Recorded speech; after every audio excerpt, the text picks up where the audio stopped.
Aujourd'hui, nous allons voir ensemble l'une des arnaques les plus répandues dans le business de l'automobile. Notamment, 7 voitures sur 10 qui viennent d'Europe ont déjà connu un accident.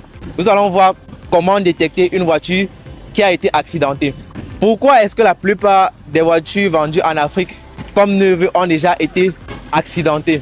Tout simplement parce que lorsque vous arrivez dans les pays où la circulation a été réglementée, lorsqu'une voiture connaît déjà certaines pannes ou a déjà connu certains accidents, la voiture est déclarée comme une épave et ne peut donc plus rouler sur le territoire. C'est pourquoi certaines personnes, lorsqu'il s'agit donc de racheter des voitures d'occasion, elles vont donc acheter les voitures qui ont été déclarées comme accidentées en Europe parce qu'elles coûtent premièrement très moins cher. Elles vont donc partir dans un garage non déclaré, remodifier certains éléments comme par exemple les roues qu'on va changer, la carrosserie qu'on va redresser et repeindre, les organes internes qu'on va modifier et ensuite on va présenter cela comme une voiture neuve.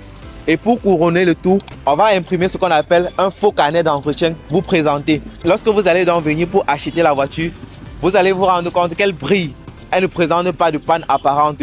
Pourtant, c'est une voiture qui a déjà été accidentée. Le risque d'acheter une voiture accidentée, c'est tout simplement si la voiture a déjà, par exemple, déployé ses airbags. En sachant que l'airbag est un organe trop sensible, c'est un gros danger que vous prenez en achetant une voiture accidentée.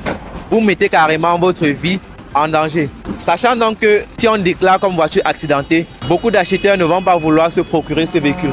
Dans la prochaine vidéo, je vais donc vous révéler quelles sont les 3 vérifications simples à faire pour détecter si la voiture qu'on vous présente a déjà été accidentée et ne pas tomber dans cette arnaque.